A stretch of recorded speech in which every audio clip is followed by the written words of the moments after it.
এই ছাত্রছাত্রীরা তোমরা শুনতে পাচ্ছ?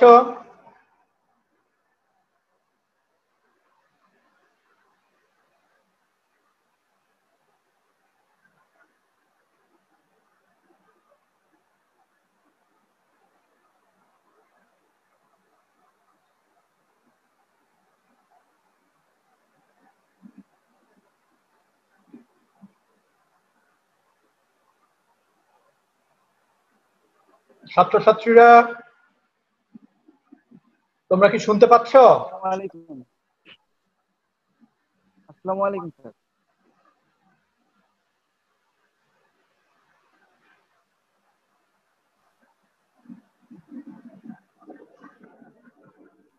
আসসালামু আলাইকুম স্যার। একটু জোরে বলো, শুনতে অসুবিধা হচ্ছে। আসসালামু আলাইকুম স্যার। ওয়ালাইকুম সালাম। স্যার শোনা যাচ্ছে? আচ্ছা ঠিক আছে। তোমরা এত কম কেন? স্যার ক্লাস ছিল তো, সবাই বের হয়ে গেছে, একটু পরে আবার মেবি আসবে সবাই। আচ্ছা, সময় প্রায় হয়ে গেছে। জি স্যার।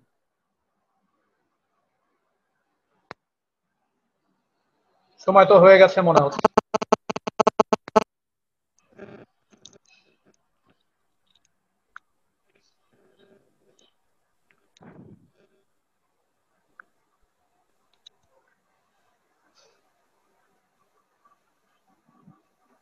গত ক্লাস নিয়ে তোমাদের কারো কিছু বলার আছে?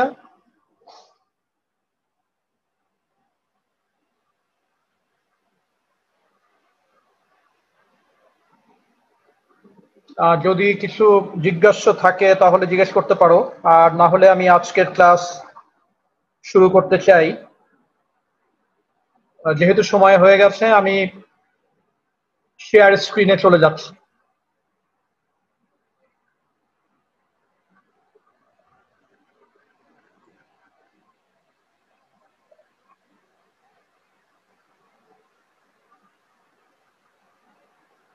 তোমরা কি দেখতে পাচ্ছ? জি স্যার। আচ্ছা ঠিক আছে, তাহলে আমি স্লাইড শো শুরু করছি।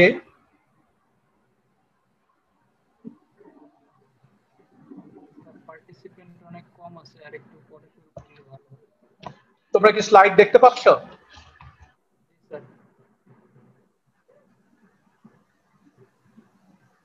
তোমরা কি স্লাইড দেখতে পাচ্ছ সবাই? জি স্যার। জি স্যার। ফাইন। এবং কথা পরিষ্কার শোনা যাচ্ছে, তাই না? জি স্যার। আচ্ছা, আমরা এর আগের ক্লাসে কোয়ান্টাম স্ট্যাটিস্টিক্যাল মেকানিক্স এর যে পস্টুলেট, সেগুলোর ফর্মালি সেগুলোর কি চেহারা, সেগুলো কি বলে, সেগুলো নিয়ে কিছু কথাবার্তা বলেছি। এবং সেই ক্লাসে আমি তোমাদের বলেছিলাম যে নেক্সট ক্লাসে আমরা এক্সচেঞ্জ সিমেট্রি এবং ক্লাসিফিকেশন অফ কোয়ান্টাম সিস্টেমস নিয়ে কথা বলবো। তো সেটাই আজকে আমরা শুরু করতে যাচ্ছি। দেখা যাক আজকে যেটুকু আমাদের সময় আছে তার ভিতরে কতটুকুন কভার করা যায়। তো ভালো করে খেয়াল করো, দুটো জিনিসের উপরে আজকে এমফাসিস দেওয়া হবে। একটা হলো এক্সচেঞ্জ সিমেট্রি। সিমেট্রি বাংলায় আমরা বলি হচ্ছে প্রতিসাম্য, আর এক্সচেঞ্জ হচ্ছে বিনিময়, এক্সচেঞ্জ করা। তাহলে এই এক্সচেঞ্জ করার যে ঘটনা, কি এক্সচেঞ্জ করা এবং সেখানে সিমেট্রি কিভাবে আসে, সেগুলো নিয়ে আমরা আজকে দেখব। এবং এই এক্সচেঞ্জ সিমেট্রি নেচারে আছে, প্রকৃতিতে আছে, তার উপরে ভিত্তি করে কোয়ান্টাম সিস্টেমগুলোকে ক্লাসিফাই করা যায়। সেই ক্লাসিফিকেশন স্কিমটাও যদি সময় থাকে আমরা সে কভার করব। তাহলে প্রথম যে কথাটা আমি একটু বলতে চাই, এটা তোমাদের স্মরণ করতে বলি যে 1 নম্বর ইকুয়েশনে আমরা যেটা দেখতে পাচ্ছি, এটাকে আমরা বলেছিলাম কমপ্লিটনেস। তার মানে একটা সিস্টেমের যদি ওয়েভ ফাংশন হয় সাই, আর সেই সিস্টেমটা যদি অনেকগুলো পসিবল স্টেট ফাই এন, যেখানে ফাই এন সমান 1 2 3 4 5 6, মানে phi 1 phi 2 phi 3 phi 4 phi 5 phi 6 and so on, এরকম বিভিন্ন কোয়ান্টাম স্টেটে যদি সিস্টেমটা থাকতে পারে, তাহলে সেই সিস্টেমটার একটা জেনারেল স্টেট, যদি আমি একটা সাধারণ স্টেট, কোন একটা পার্টিকুলার স্টেটের কথা বলছি না, একটা সাধারণ স্টেট, একটা জেনারেল স্টেট যদি আমি এক্সপ্রেস করতে চাই সাই দিয়ে, আমি সেই সাইকে ওই ফাই এর লিনিয়ার সুপারপজিশন হিসেবে এক্সপ্রেস করতে পারি। এই ইকুয়েশন তোমরা এর আগে দেখেছো। এখানে লেখা হয়েছে psi is equal to sum over cn phi n, যেখানে n যতগুলো পসিবল স্টেট আসে সেই সংখ্যাটাকে নির্দেশ করে। এটা হতে পারে 4টি, 5টি, 6টি n সংখ্যা। এটা হলো 1 নম্বর ইকুয়েশন। আজকে আমরা এক্সচেঞ্জ সিমেট্রি যদি বুঝতে চাই তাহলে আমাদের আর একটা ইকুয়েশনের দরকার হবে, সেটা হলো 2 নম্বর ইকুয়েশন। 2 নম্বর ইকুয়েশনটা এর আগে তোমরা দেখোনি, কিন্তু আমি এই 2 নম্বর ইকুয়েশনটা আজকে তোমাদের শিখতে হবে, এবং 1 এবং 2 এ দুটো মিলিয়েই আমরা এক্সচেঞ্জ সিমেট্রি বুঝবো। তো 2 নম্বর সিমেট্রি, 2 নম্বর ইকুয়েশনে কি বলা হয়েছে এটা আমরা একটু চিন্তা করি। প্রথমটাতে বলা হয়েছে, যেমন হাইড্রোজেন অ্যাটমের কথা তুমি যদি চিন্তা করো, এবং হাইড্রোজেন অ্যাটমের একটা সিঙ্গল ইলেকট্রন আছে, ঠিক আছে? হাইড্রোজেন অ্যাটমে একটি মাত্র ইলেকট্রন আছে। সেই ইলেকট্রন কোন কোন এনার্জি স্টেটে থাকতে পারে? ইনফ্যাক্ট এই ইলেকট্রনগুলো অনেক রকমের এনার্জি স্টেটে থাকতে পারে, এবং এই যে এনার্জি স্টেট গুলোতে থাকতে পারে এগুলোর পরিচয় কিসের মাধ্যমে আমরা দিই? প্রত্যেকটা এনার্জি স্টেটের জন্য particular set of quantum number আছে। যেমন প্রথম শেলে যে ইলেকট্রনটা আছে তার একটা কোয়ান্টাম নাম্বার হচ্ছে প্রিন্সিপাল কোয়ান্টাম নাম্বার n, সেই n এর ভ্যালু 1। দ্বিতীয় শেলে চলে গেলে আমরা বলি প্রিন্সিপাল কোয়ান্টাম নাম্বার হলো 2, তারপরে চলে গেলে আমরা বলি প্রিন্সিপাল কোয়ান্টাম নাম্বার হলো 3 এন্ড সো অন। এই শেলগুলোর ভিতরেও আবার বিভিন্ন সাবশেল আছে, সেগুলো আলাপে এখন যাচ্ছি না, কিন্তু বুঝতেই পারছো যে একটা ইলেকট্রনই বিভিন্ন এনার্জি স্টেটে থাকতে পারে। তাহলে তোমার কাছে যদি একটা হাইড্রোজেন অ্যাটম দেয়া হয় এবং তোমাকে যদি বলা হয় এই অ্যাটমে যে ইলেকট্রনটা আছে এটা কোন স্টেটে আছে, তুমি কিন্তু জানো না পার্টিকুলারলি কোন স্টেটে আছে। তাহলে এই না জানা অবস্থায় তুমি যদি তার জন্য একটা ওয়েভ ফাংশন কনস্ট্রাক্ট করতে চাও, যেটাই হলো আমাদের জেনারেল স্টেট, পার্টিকুলার স্টেট না, জেনারেল স্টেট, এবং সেটা যদি সাই হয়, তাহলে সেই সাইকে আমি কিভাবে প্রকাশ করব? সেই সাইকে আমার প্রকাশ করতে হবে ওই যে বিভিন্ন স্টেটে থাকার জন্য যে ওয়েভ ফাংশন, যদি n ইকুয়ালস 1 এ থাকে তাহলে সেটা জন্য যে ওয়েভ ফাংশন সেটাকে যদি আমি বলি phi 1, যদি n ইকুয়ালস 2 তে থাকে তাহলে থাকার যে জন্য যে পার্টিকুলার ওয়েভ ফাংশন সেটাকে যদি আমি বলি phi 2, তাহলে এই সাইকে আমার প্রকাশ করতে হবে in terms of linear superposition of phi 1, phi 2, phi 3, phi 4 and so on. প্রত্যেকটা এই পার্টিকুলার স্টেটের আগে আমাদের একটা করে কোএফিশিয়েন্ট আছে, সেটাই হলো cn। এটা হতে পারে c1, c2, c3, c4 and so on. এবং তোমাদের আমি বলেছিলাম যে এই যে কোএফিশিয়েন্ট গুলো আছে তুমি যদি এদের স্কয়ার মডুলাস নাও তাহলে ওই পার্টিকুলার স্টেটে থাকার ইলেকট্রনের থাকার যে প্রবাবিলিটি সেটা পাওয়া যায়। দ্বিতীয় ইকুয়েশনে আমরা কি বলেছি? দ্বিতীয় ইকুয়েশনে আমরা বলেছি যদি এমন হয় যে তোমার অনেকগুলো পার্টিকেল আছে এবং তারা আবার বিভিন্ন স্টেটে থাকতে পারে, তাহলে তার জন্য যে জেনারেল ওয়েভ ফাংশন আমি লিখবো সেটা চেহারা কেমন হবে। খেয়াল করো, প্রথমে আমি যে উদাহরণটা দিয়েছি সেটা ফর সিঙ্গেল ইলেকট্রন। এখন আমি বলছি যে একটা মাল্টি পার্টিকল সিস্টেম। এখন এর মধ্যে 1 নম্বর পার্টিকেল আছে, 2 নম্বর পার্টিকেল আছে, 3 নম্বর পার্টিকেল আছে, সো অন।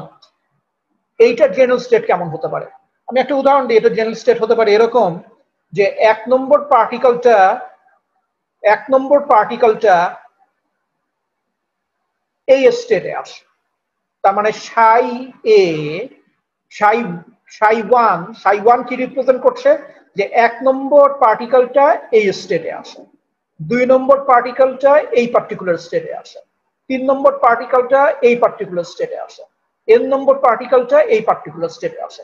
তাহলে এর জেনারেল ওয়েভ ফাংশন, যেটা একটা মাল্টি কম্পোনেন্ট সিস্টেমের জন্য আমি তৈরি করেছি, সেটার ওয়েভ ফাংশনটা কেমন হবে? সেটার ওয়েভ ফাংশন হলো এই প্রত্যেকটার জন্য যে ওয়েভ ফাংশন সেগুলোর গুণফল। খেয়াল করো, এখানে গুণফল, এখানে কিন্তু ছিল যোগফল, এখানে হলো গুণফল। গুণফল কেন? এটা একটা প্রবাবিলিস্টিক পয়েন্ট অফ ভিউ থেকে এটা বোঝা যায়।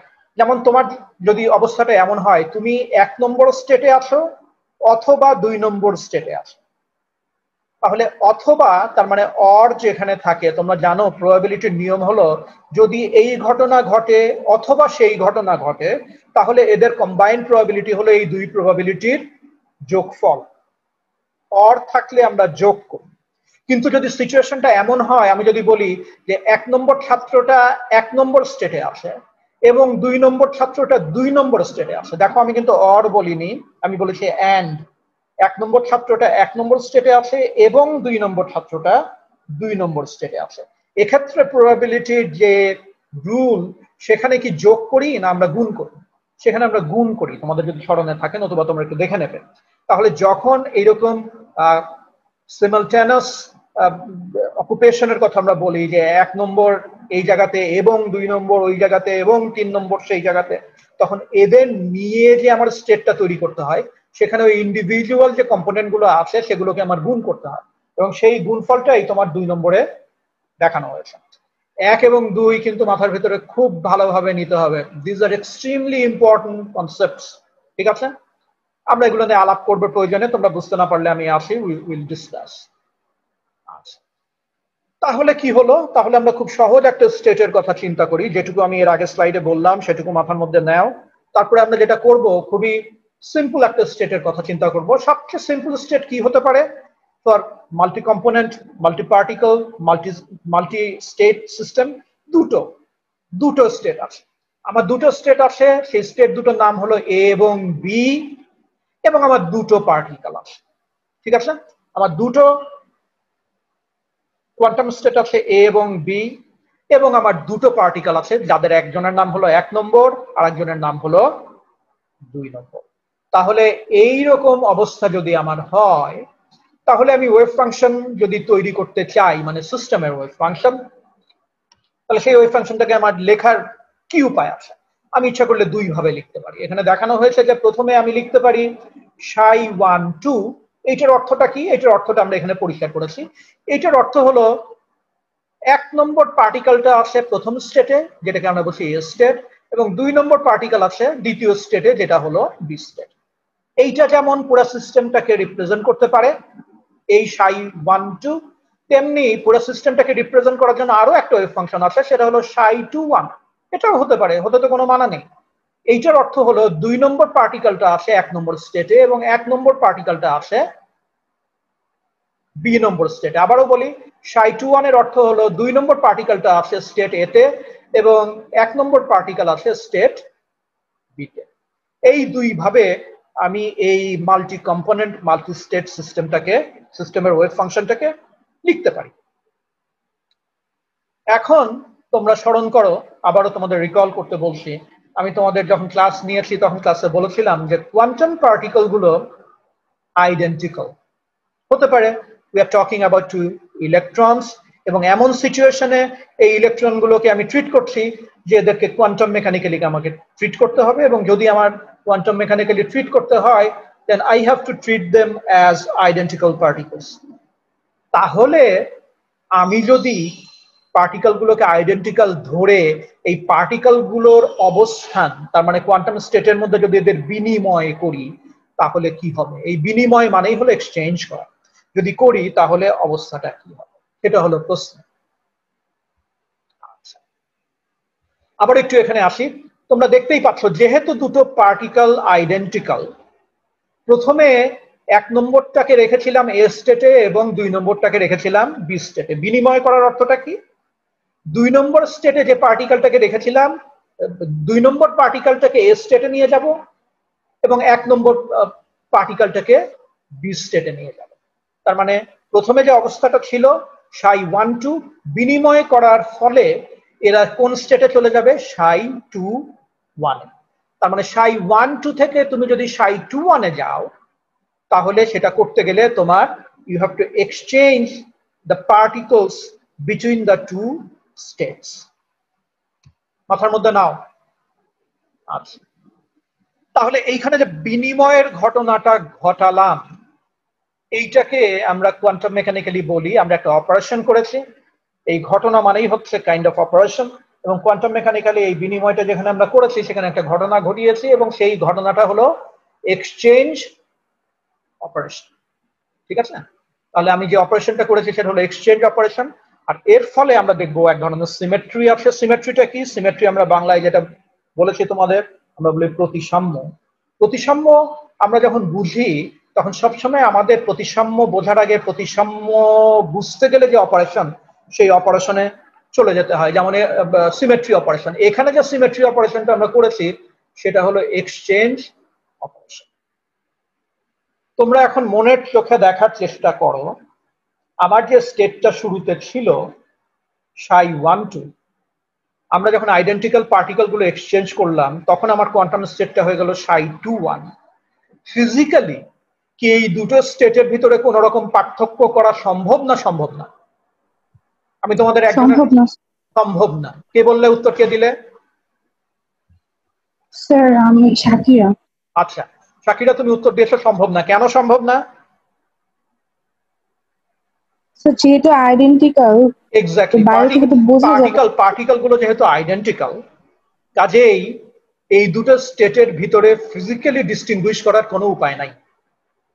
যেহেতু ফিজিক্যালি ডিস্টিংগুইশ করার উপায় নাই, কাজেই বোঝা যাচ্ছে যে ওই যে আমার যে কোয়ান্টাম মেকানিক্যাল স্টেট ডেসক্রাইব করার জন্য যে ওয়েভ ফাংশন গুলো ছিল, সেই ওয়েভ ফাংশন যে ফিজিক্যাল স্টেট ডেসক্রাইব করে, সেই description with respect to the exchange of the particles remains invariant. ওইটার কোনো ফিজিক্যালি ডিস্টিংগুইশ করার কোনো উপায় নাই। যখনই কোনো কিছুর পার্থক্য করা যায় না, তখন আমরা ফিজিক্সে, সিমেট্রি অপারেশনে এবং অবভিয়াসলি কোয়ান্টাম মেকানিক্সে কোন টার্মটা ব্যবহার করি?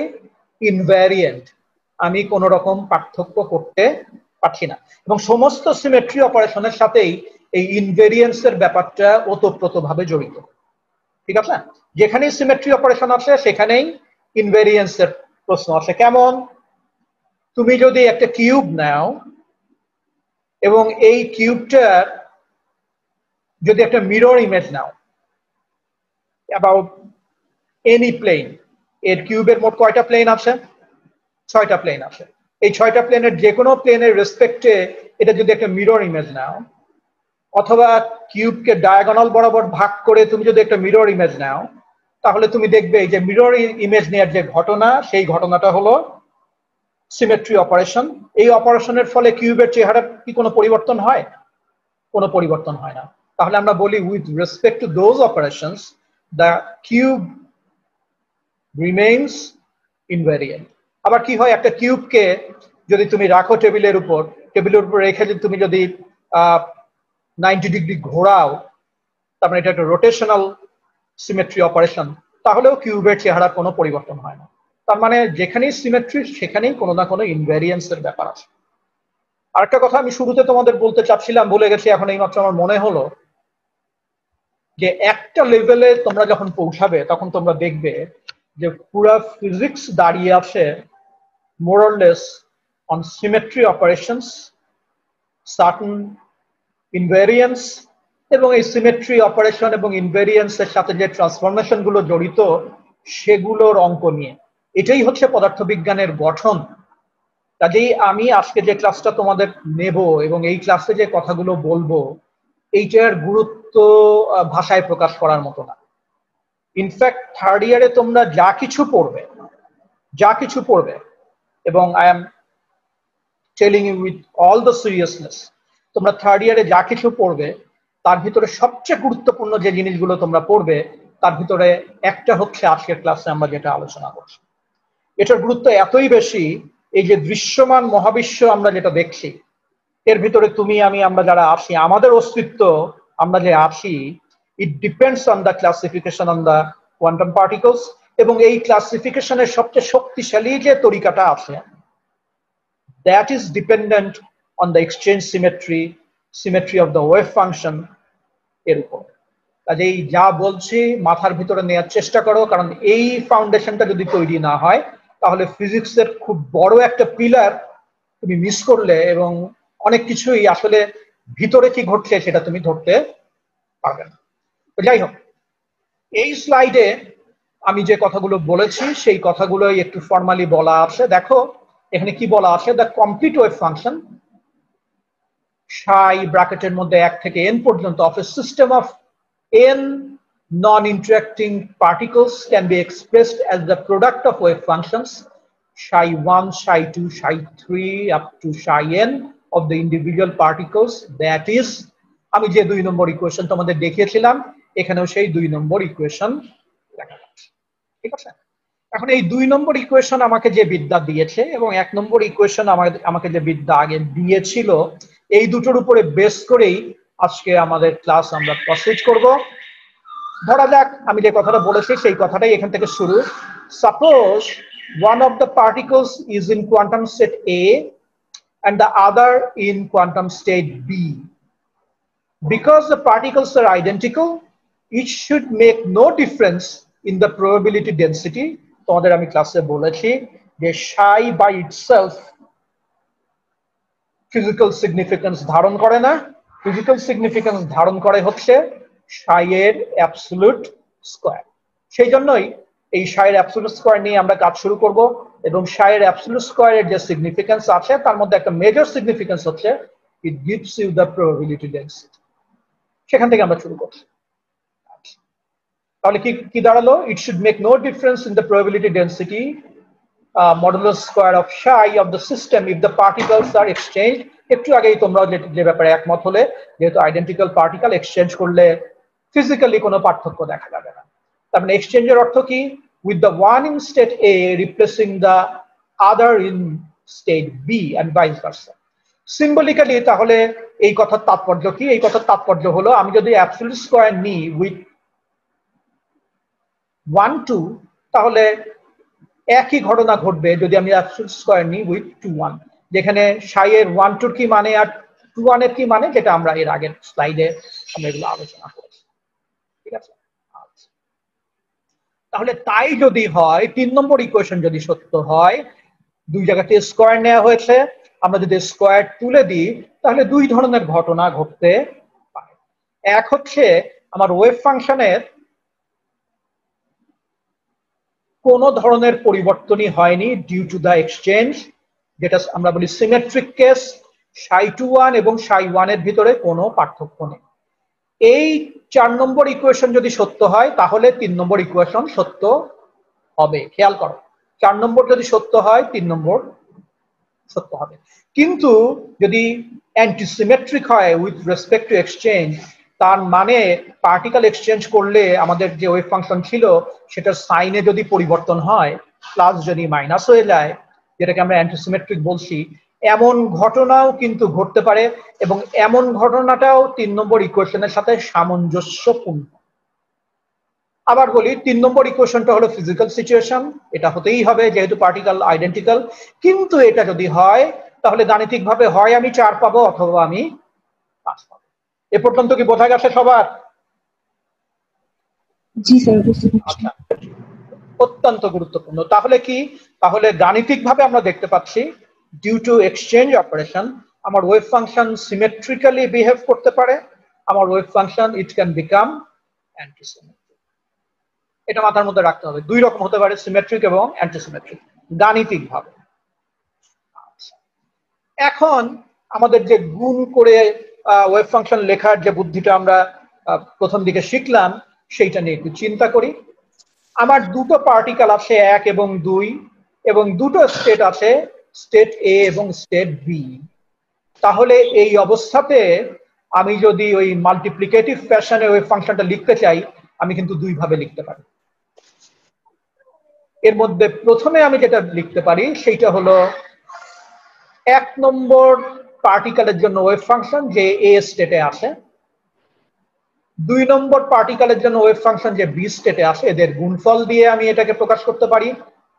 অথবা এমনও তো হতে পারে যে 2 নম্বর পার্টিকেলটাই এ স্টেটে আছে এবং 1 নম্বর পার্টিকেলটা বি স্টেটে আছে, এইভাবেও গুণফল দিয়ে আমি প্রকাশ করতে পারি। তাহলে আমার যে সিস্টেম ছিল যার মধ্যে পার্টিকেল দুটো এবং স্টেট দুটো, সেইটার জন্য এই ওয়েভ ফাংশনও সত্য, এই ওয়েভ ফাংশনও সত্য। তবে এর মধ্যে এক্স্যাক্টলি কোন জায়গায় আছে আমি বাইরে থেকে দেখে বা ভিতরে দেখেও আমি বলতে পারবো না, কারণ পার্টিকেল গুলো আইডেন্টিটি। কিন্তু আমি জানি যে এটাও সত্য, 6 নম্বরও সত্য এবং 7 নম্বরও সত্য। তাহলে তোমাকে যদি জেনারেল স্টেটের কথা বলতে বলা হয়, তুমি জেনারেল স্টেটটা কিভাবে বলবো? তুমি বলবে দুটো পার্টিকেল এবং দুটো স্টেট নিয়ে যে জেনারেল স্টেট তৈরি হবে সে আইদার এইভাবে আছে অর এইভাবে আছে। খেয়াল করো, আইদার এইভাবে আছে অর এইভাবে আছে। তাহলে এই দুটোর কথা যখন আমি বলছি তখন কি আমি অ্যান্ড এর কথা বলছি না অরের কথা বলছি? অরের কথা বলছি। হয় এভাবে থাকবে নতুবা এভাবে থাকবে। তাই যদি হয় তাহলে এভাবে থাকারও নিশ্চয়ই একটা সম্ভাবনা আছে এবং এভাবে থাকারও নিশ্চয়ই একটা সম্ভাবনা আছে। এখন তোমরা আমাকে বলো তোমাদের কমন সেন্স থেকে এভাবে থাকার সম্ভাবনা কেমন এবং এভাবে থাকার সম্ভাবনা কেমন, কে বলতে পারে? দুটোই সমান স্যার সম্ভাবনা। এক্স্যাক্টলি, কারণ ফিজিক্যালি যেহেতু এ দুটোকে আলাদা করার কোনো উপায় নাই, দুটো যে স্টেট আমি তৈরি করেছি এইটা এবং এইটা, এই দুটোতে থাকারই সম্ভাবনা সমান। এই সম্ভাবনা যদি সমান হয় এবং যদি 6 থাকে অথবা 7 থাকে, তাহলে আমি কিভাবে লিখব? এটা হলো ভাইটাল স্লাইড। তাহলে কি equivalently we can say that the system spends half the time in the configuration whose wave function is psi1 and other half in the configuration whose wave function is psi2. তার মানে আমরা বলতে পারি দুটোর probability সমান, এখানে time দিয়ে বলা হয়েছে। আমরা অন্যভাবে বলতে পারতাম যে এই স্টেটে থাকার যে সম্ভাবনা এই স্টেটে থাকারও সেই একই সম্ভাবনা। তাহলে এই দুটো স্টেট মিলিয়ে আমি সিস্টেমের যে ওয়েভ ফাংশন তৈরি করব, সেই ওয়েভ ফাংশন কেমন, সেই ওয়েভ ফাংশনকে আবার ওই শর্ত পালন করতে হবে, সেই wave function with respect two particle exchange হয় সিমেট্রিক হবে অথবা অ্যান্টিসিমেট্রিক হবে। তাহলে আমি যেভাবে এই ওয়েভ ফাংশনটাকে তৈরি করতে পারি, একটা হলো সিমেট্রিক রিপ্রেজেন্টেশন, একটা হলো অ্যান্টিসিমেট্রিক রিপ্রেজেন্টেশন। খুব ভালো করে খেয়াল করো, খুব ভালো করে, আমি প্রত্যেকের অ্যাটেনশন চাচ্ছি। এই যে সিমেট্রিক ওয়েভ ফাংশন লেখা হয়েছে, এখানে দেখো একটা ফ্যাক্টর আছে 1/√2। এইটার সাথেও গুণ করা আছে, এই ফ্যাক্টরটা এর সাথেও গুণ করা আছে। পরিষ্কার? এর মধ্যে দাঁড়াও আমি কথা শেষ করি। এই ফ্যাক্টরটা এর সাথেও গুণ করা আছে, এই ফ্যাক্টরটা এর সাথেও গুণ করা আছে। এইটা হচ্ছে psi1, এইটা হচ্ছে psi2। তাহলে কি দাঁড়ালো? তাহলে দাঁড়ালো হয় psi1 এ আছে অথবা psi2 তে আছে, এবং এদের কোএফিসিয়েন্ট হচ্ছে দুটো টার্মের জন্যই 1/√2। এই 1/√2 এটা কি? এটা এই টার্মের জন্য আমরা এটাকে বলতে পারতাম যে c1, এই টার্মের জন্য আমি বলতে পারতাম c2। c1 এর স্কয়ার তোমাকে কি দেয়? এই স্টেটে থাকার প্রবাবিলিটি। c2 এর স্কয়ার তোমাকে কি দেয়? এই স্টেটে থাকার প্রবাবিলিটি। এই টার্মটা যেটা c1 এবং c2, এই টার্মটার স্কয়ার করলে কত পাওয়া যায়? হাফ। তার মানে দেখো সমস্ত অঙ্ক এবং সমস্ত ধারণা এই ওয়েভ ফাংশনের মধ্যে চলে আসছে। হয় এভাবে আছে অথবা এভাবে আছে। এভাবে থাকার প্রবাবিলিটি হলো 50%, এভাবে থাকার প্রবাবিলিটি হলো 50%। এবং এই রিপ্রেজেন্টেশনটার নাম সিমেট্রিক কেন? কারণ এখানে 1 এবং 2 যেভাবে আছে, আমি যদি 2 এর জায়গায় 1 লিখি এবং 1 এর জায়গায় 2 লিখি, তাহলে এইটার চেহারার কোনো পরিবর্তন হয় না, সাইন পরিবর্তন হয় না। তুমি নিজেই করে দেখো, তুমি এখানে 2 নিয়ে আসবে, 1 কে এখানে নিয়ে আসবে, এই 2 কে 1 এর জায়গায় নিয়ে আসবে, 1 কে 2 এর জায়গায় নিয়ে আসবে, এইটার চেহারা আগে যেমন ছিল এখনো হুবহু তাই। শুধু কি ঘটনা ঘটেছে, এই টার্মটা এখন আগে চলে এসছে, এই টার্মটা এখন পরে চলে এসছে। এইটার চেহারা কিন্তু কোনো পরিবর্তন হয়নি, সাইনেও কোনো পরিবর্তন হয়নি। কাজে এভাবে যে আমি লিখেছি, এটা হলো আমার ওয়েভ ফাংশনের সিমেট্রিক রিপ্রেজেন্টেশন। এইখানে যেটা লিখেছি, এখানে দেখো একটা মাইনাস চিহ্ন দিয়ে লিখেছি।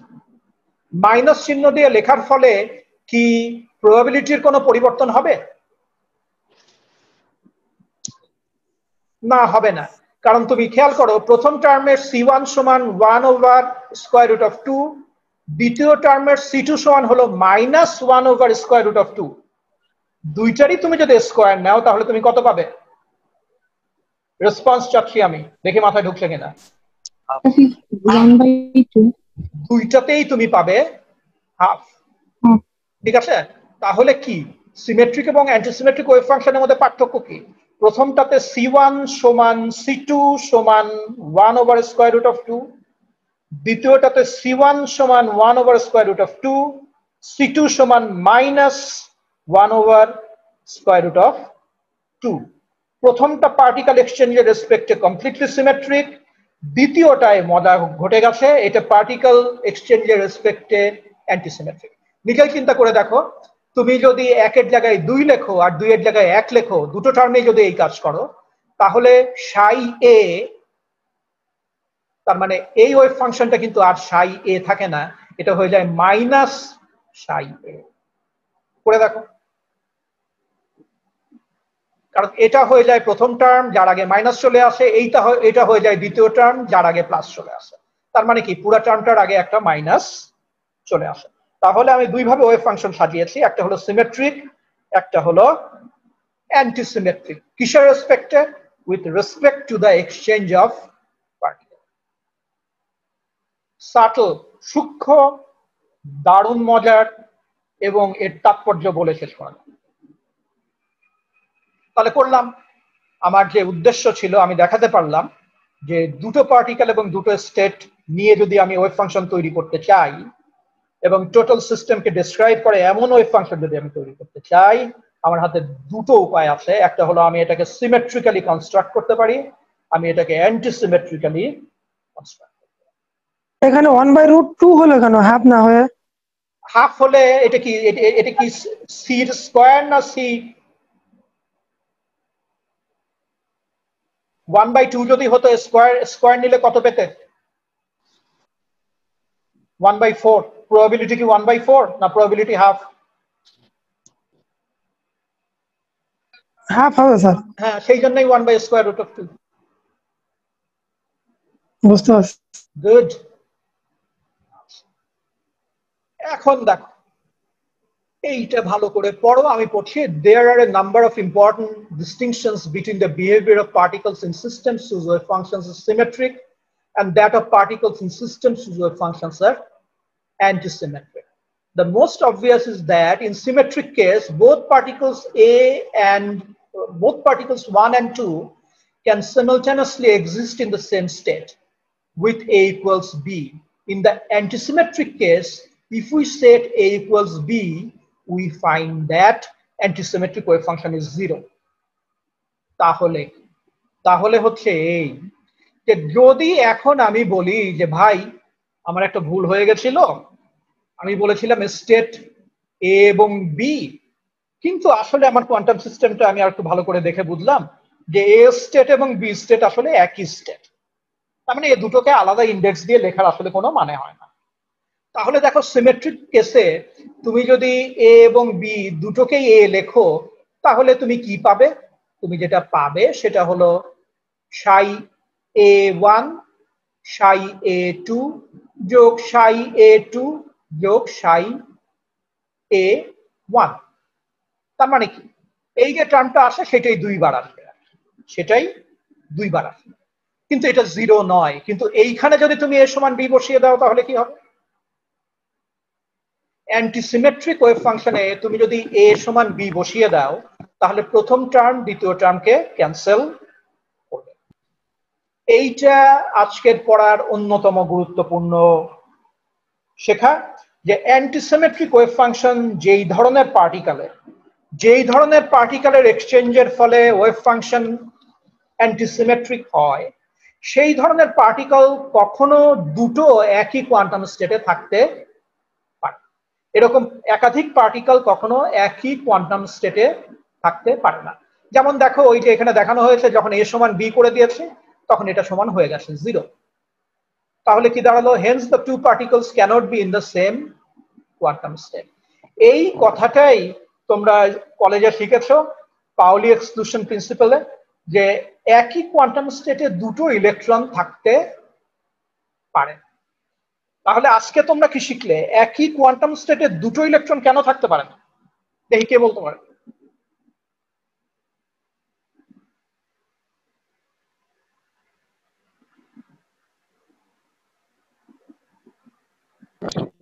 সাইয়ে তো 0 হয়ে যাচ্ছে। এ তো হচ্ছে, থাকতে পারে না কেন? থাকতে পারে না, অ্যান্টিসিমেট্রিক এটা।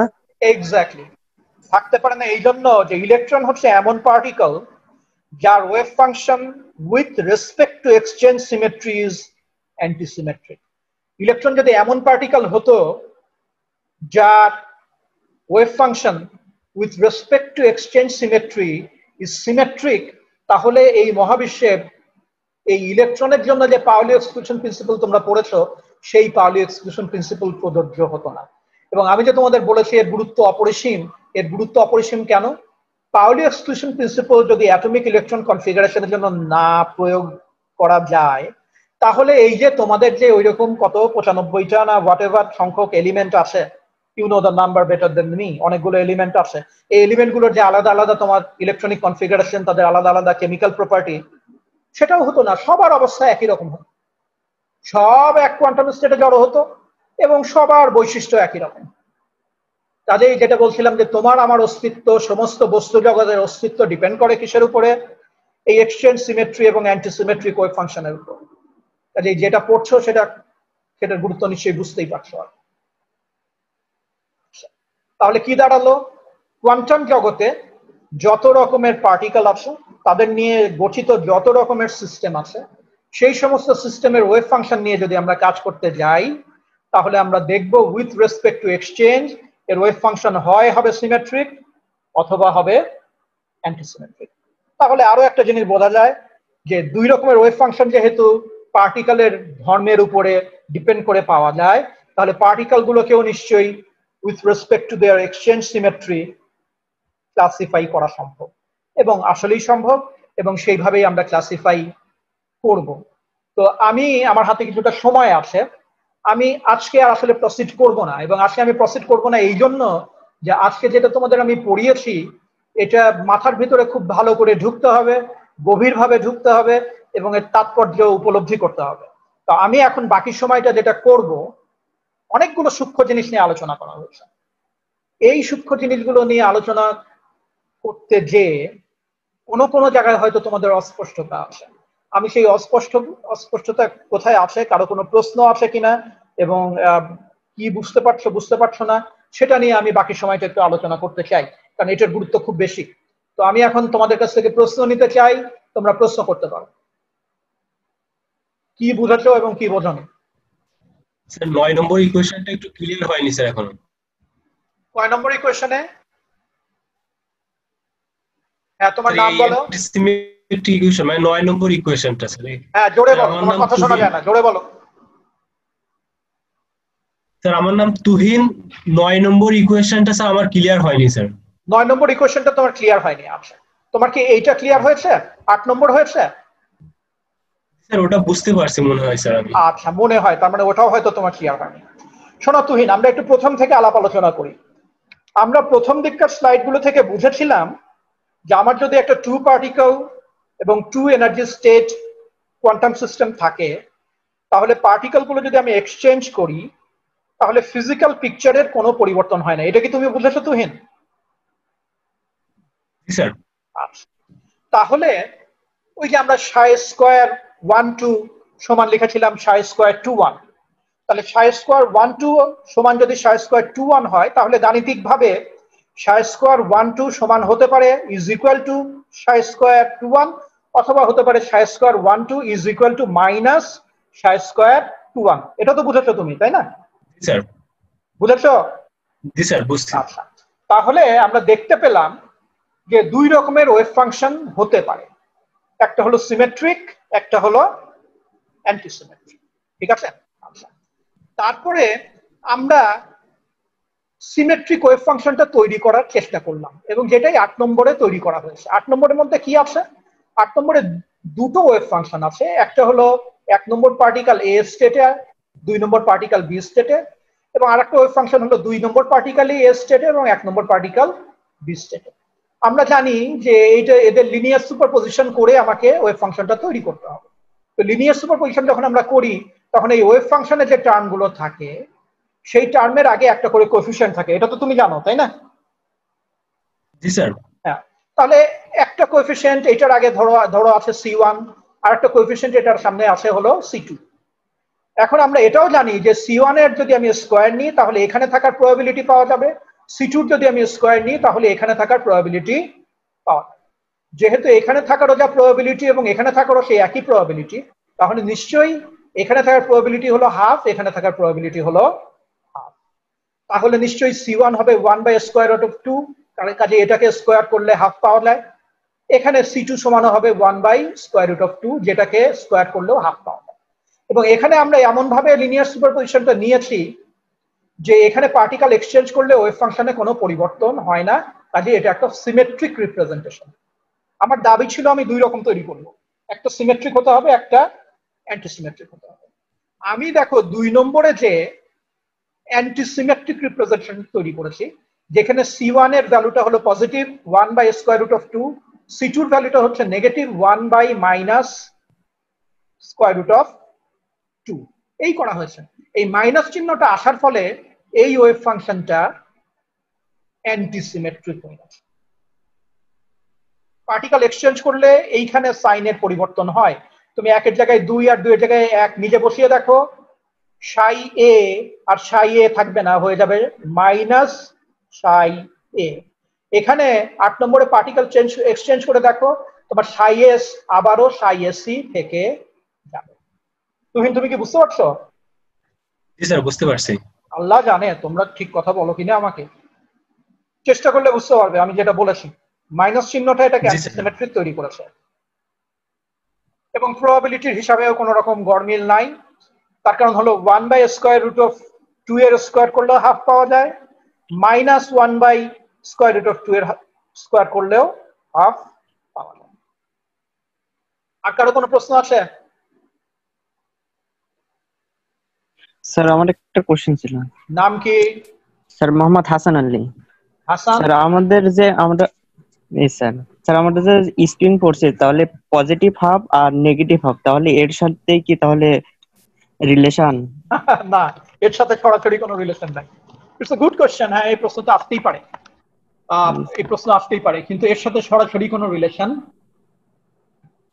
এই প্লাস মাইনাসের সাথে এই প্লাস মাইনাসের কোনো রিলেশন নেই। যেমন তুমি একটা ভালো প্রশ্ন করেছো, যেমন তোমরা জানো ইলেকট্রনের স্পিন আছে, ইন্ট্রিনসিক স্পিন আছে, তাই না?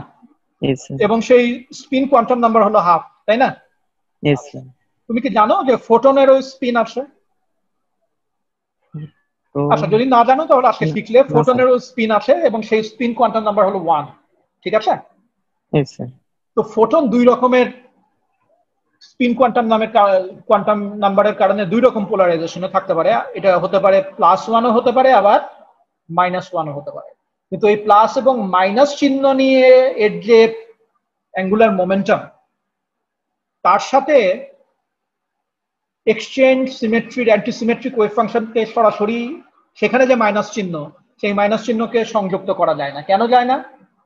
ইলেকট্রনের ওয়েভ ফাংশন অ্যান্টিসিমেট্রিক, সেই জন্যই পাউলি এক্সক্লুশন প্রিন্সিপাল মেনে চলে। ফোটন যেটা আসে তার জন্য কিন্তু ওয়েভ ফাংশন চিন্তা করা যায়, এবং তুমি চিন্তা করতে পারো দুটো ফোটন 1 and 2 দুটো কোয়ান্টাম স্টেটে আসে, এ এবং বি।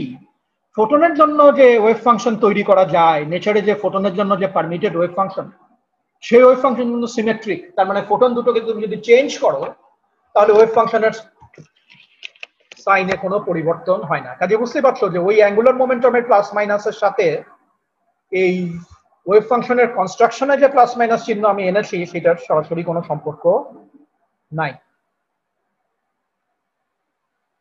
আর কারো কোনো কোয়েশ্চেন? নাজমুল হোসেন। হ্যাঁ নাজমুল, বলো। স্যার প্রিভিয়াস লেকচার একটা কোশ্চেন ছিল স্যার, আসলে বলতে হবে নাজমুল, আমি শুনতে পাচ্ছি না। স্যার এনসেম্বল আর থার্মোডাইনামিক প্রবাবিলিটির মধ্যে মেইন পার্থক্যটা কি? তোমার প্রশ্ন হচ্ছে এনসেম্বল এবং থার্মোডাইনামিক্যাল প্রবাবিলিটির মধ্যে পার্থক্য কি, এটাই কি প্রশ্ন? জি স্যার। নাজমুল, জোরে কথা না বলে শুনতে পাবো না তো? জি স্যার, এটাই প্রশ্ন। প্রথমে প্রশ্ন করেছ ভালো, কিন্তু প্রথম কথা হলো যে প্রশ্নটা তো ঠিক হয়নি আর কি। তুমি সবসময় যখন বলবে যে এইটা আর এইটার মধ্যে পার্থক্য কি, তাই না? বিজ্ঞানের ছাত্র, এগুলো আমরা একটু ভালো করে বুঝবো। আমরা যখন বলবো যে এক্স এবং ওয়াই এর মধ্যে পার্থক্য কি, তখন অন্তত মিনিংফুল উত্তর যদি তুমি চাও, তাহলে প্রথমে তোমাকে এই দুটোর মধ্যে একটা সম্পর্ক স্থাপন করতে হবে, ইন দ্য সেন্স যে এরা একই ধরনের জিনিস।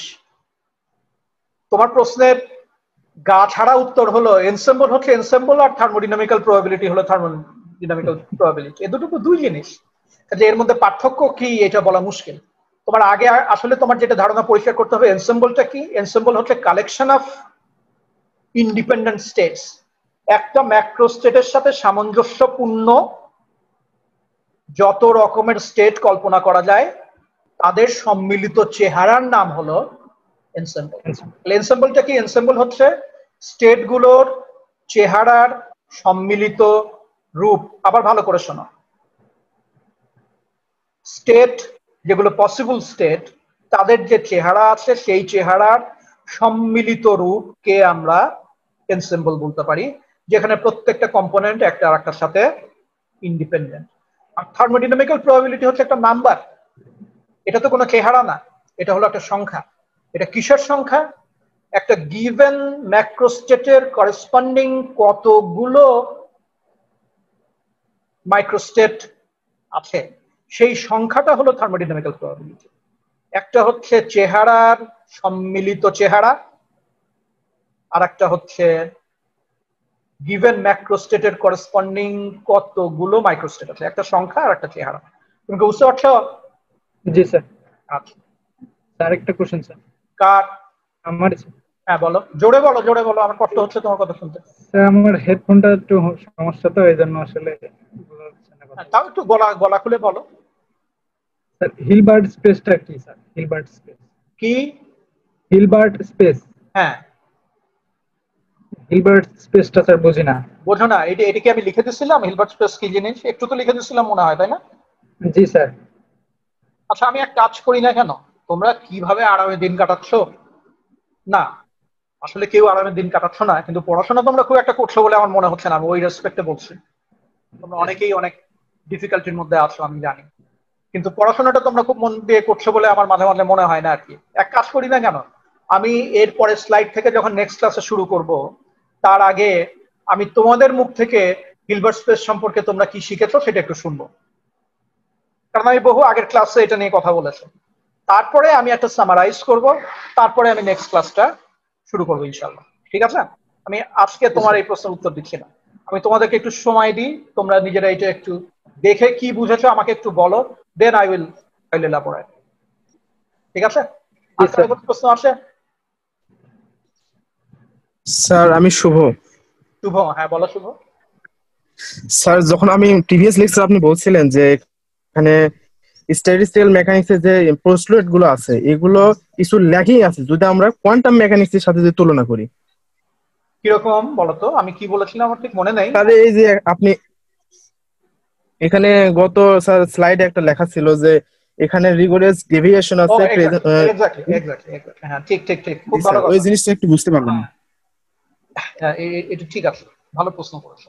এটা আমাদের বিজ্ঞানের ছাত্রদের একটু ধরতে পারা উচিত। কথা হলো এই যে পস্টুলেট গুলো আছে, এই পস্টুলেট গুলোর পিছনে কি আসলে কোনো শক্তিশালী ফিজিক্যাল থিওরি ফর্মালিজম আছে কিনা? আসলে নাই। এগুলো যদি খুব শক্তভাবে তোমার প্রতিষ্ঠা করতে হয় তাহলে খুব শক্তভাবে এই পস্টুলেট গুলোকে প্রতিষ্ঠা করার জন্য গাণিতিক এবং যৌক্তিক কোনো তরিকা আসলে নাই। কিন্তু তাহলে এই পস্টুলেট গুলো আমরা কেন ব্যবহার করি?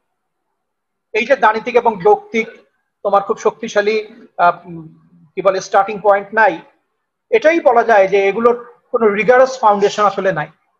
তাহলে যেগুলো রিগারাস ফাউন্ডেশন নাই সেগুলো আমরা এত ব্যবহার করি কেন? সেগুলোর উপর ব্যবহার করি একটা বিদ্যা আমরা যে তৈরি করেছি, একটা very useful branch of science আমরা তৈরি করেছি, very very very useful branch of science, কিন্তু এর পিছনে কোনো আসলে এইভাবে ফাউন্ডেশন নাই। কেমন করে তৈরি করলাম?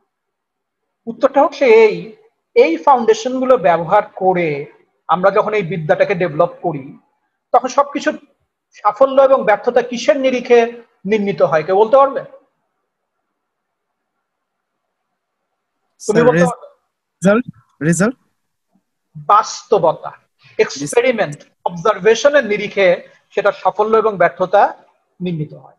এই পস্টুলেট ব্যবহার করে আমরা কোয়ান্টাম স্ট্যাটিস্টিক্যাল মেকানিক্স অথবা স্ট্যাটিস্টিক্যাল মেকানিক্স যতটুকু ডেভেলপ করেছি, আমরা দেখতে পাই যে ল্যাবরেটরিতে আমরা যে মেজারমেন্ট গুলো করি অথবা প্রকৃতিতে যে ঘটনাগুলো ঘটে সেগুলো ওই পস্টুলেট ব্যবহার করে যে ডেভেলপমেন্ট সেগুলোর সাথে মিলে যায়। এইটা হচ্ছে এর সাপোর্টিং এভিডেন্স। কিন্তু নিজে যে খুব শক্তিশালী কোনো ভিত্তির উপর দাঁড়িয়ে আছে তা না।